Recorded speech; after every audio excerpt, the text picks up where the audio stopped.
There, we have got a story for you today coming from the book of Joshua, chapters 9 through 11.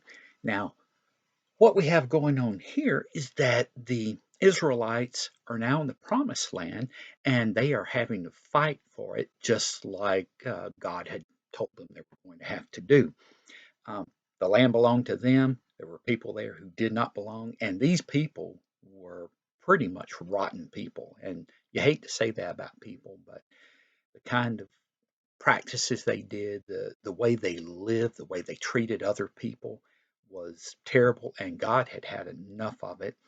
And so this was kind of a twofer. He was giving the Israelites the land that had already been built up to have vineyards and cities and things like that in it. And at the same time, he was getting rid of people who had absolutely no regard for what God had to say and would not do what they were supposed to do. So we saw this in Jericho where there had been fighting. We saw this in Ai where there had been fighting. And now what we've got is one of the groups of people um, who were the Hovites, but generally we call them Gibeonites because of the city they had and their towns around it. They formed one of the micro kingdoms that were in the area so that you would have large cities and each of those would have a king. Well, the Gibeonites saw what was going on. They knew about the Israelites. They knew that they had come across the Red Sea and God had helped them. They knew that they had survived in the desert for 40 years. God had helped them.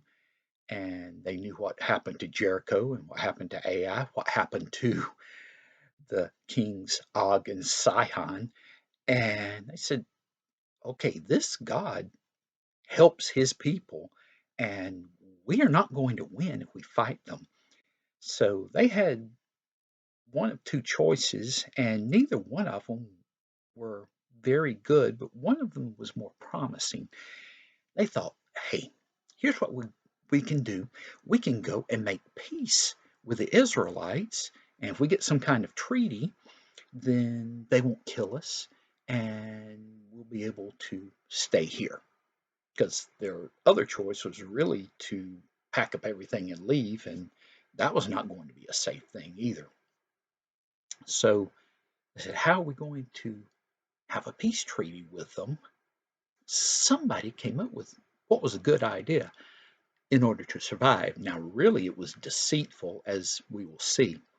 I said, okay, what we'll do, let's get old, worn out clothes and put them on. So they did that. And let's get some of our animals that are not in the best condition. They're kind of old and worn down, but they can still carry some things. Okay, we've done that. Now, let's get some of our wine skins that are old and cracking and leak a little bit. Let's pack those up. And the bread we take, let's get the old bread that's kind of moldy and crumbly and go and pack up. And they did. You go, why would they do all this?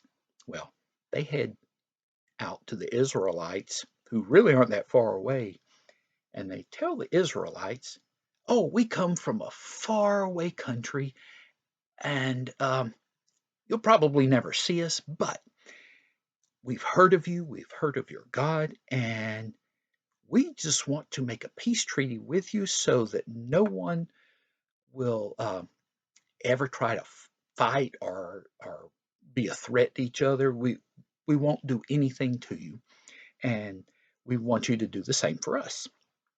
And the Israelites, where are you from? They go, oh, we're from a faraway country.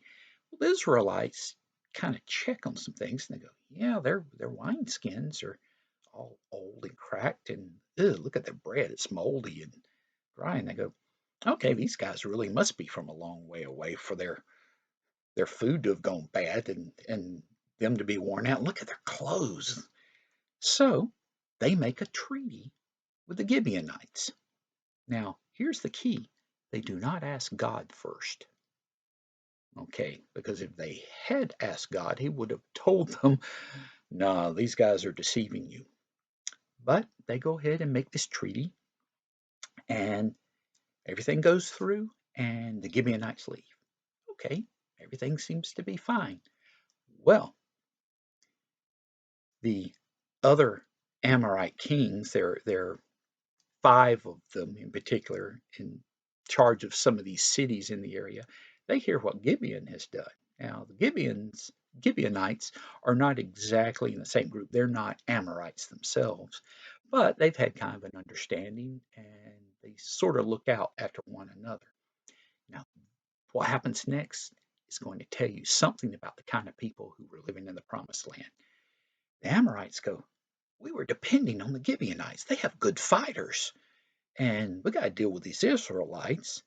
They go, they've made peace with the Israelites.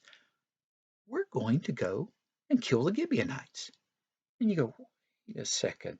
They aren't going against the Israelites, they're going against the Gibeonites because the Gibeonites did not want to fight somebody who was going to wipe them out. So, really, the Amorites had to be pretty bad people to have that thought in their minds. But that's what they decide to do. They get their five armies together and they send them to take care of Gibeon and wipe it out. Well, the Gibeonites do have good fighters, but they cannot fight five armies. So they send to the Israelites for help and they say, okay, we've got these guys coming up against us. We need you to save us. Now, here's something interesting. By this time, the Israelites had found out that the Gibeonites had lied to them in making this treaty. And so you would think that the Israelites would go, no, you're on your own. You lied to us, so we're going to let you get killed. No, God says, you made this treaty even though you didn't ask me, but you have to stick to the treaty that you made. See, the Israelites were not allowed to lie or try to get out of an agreement they had made. And of course, they had asked the Gibeonites, why did you deceive us? The Gibeonites had said at that time, well, we knew that your God is powerful and we couldn't stand up against you. Okay, so everything is out in the open, but the Israelites go and they send their army out. Well, Joshua, of course, is a military commander and he realizes two things. One, the Gibeonites need help and they need it right now. And two, a more important thing, armies in those days did not move at night. Of course, at nighttime it's hard to see, but in that area of the world, you would have had a lot of clear nights, and under a clear sky at night, the stars provide enough light for people to be able to move. But of course, you didn't want to do that all of the time. They head on, they travel through the night. That's just something that just did not happen. And they surprise the five armies of the Amorites when they get there, and they start beating up on them, meaning God is with them. He has said, I'm with you through all of this. And they are winning the battle, and the Amorites start to flee.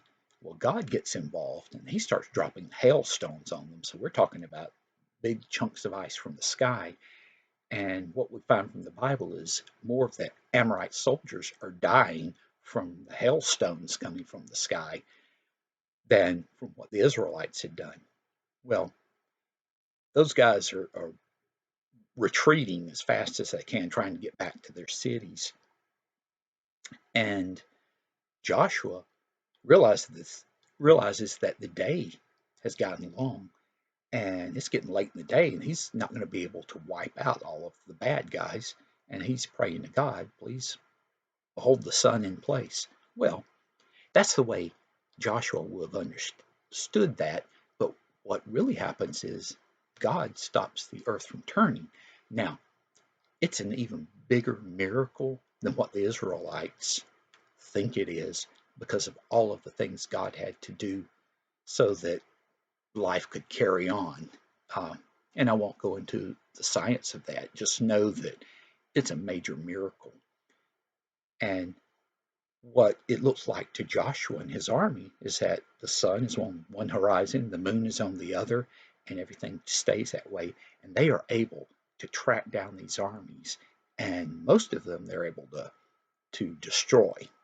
Some of them do get back to their cities, but the kings that they're after, they capture. In fact, those guys try to hide in a cave. They find out they're in the cave and they roll up a big stone in front of it until they finish what they're doing. After the fighting is over, they bring them out and they end up killing these kings. See, Joshua has to make a point that, look, God is with us. As long as you're following God, you do not have to be afraid of men like this. And these were powerful men.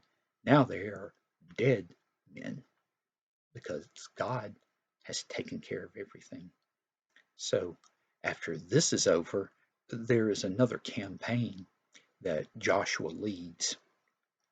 And he goes up against more and more of these kings. And what we're finding out as we're looking through the following chapters is that none of them tries to make peace with Israel. None of them looks on this as, okay, their God is beating us. Probably the best thing for us to do is to pack up our stuff and get out of here. No, they continue to try to fight Israel. And at every point, they are defeated and they are wiped out. Some of them have their cities burned, but for the most part, the people die, and the Israelites are able to take the cities and the property that's left behind, just as God had told them would happen. So, through all of this, we learn a couple of things. One, you cannot win if you fight against God. And then there's another part that had just dawned on me. The kind of people who are going to fight against God are generally not going to change their ways. They are going to continue and they will never look at the idea of making peace with God. Now, the Gibeonites did that. Because of their deception, they ended up having to be the wood gatherers and the water carriers for the Israelites. But they were okay with that, thinking that, okay, better to carry the wood and the water for these people than to die. So the ones who sought out peace did survive. So let's think about that and um, see how that carries on into our everyday life. Now, that ends our story for today, but I will show you the tie I have today. Of course, it's a camouflage tie and it has cows on it. Well, part of being able to conquer these cities, the Israelites would get cattle that were left behind. Um, and of course, the camouflage represents that the army is involved in all of this. I will add in one part that some of these armies they fought against had horses and chariots, which would make armies much more powerful. They still lost because they were fighting against God. All right. Hope to see you next time. And until then, you have a good day. Bye.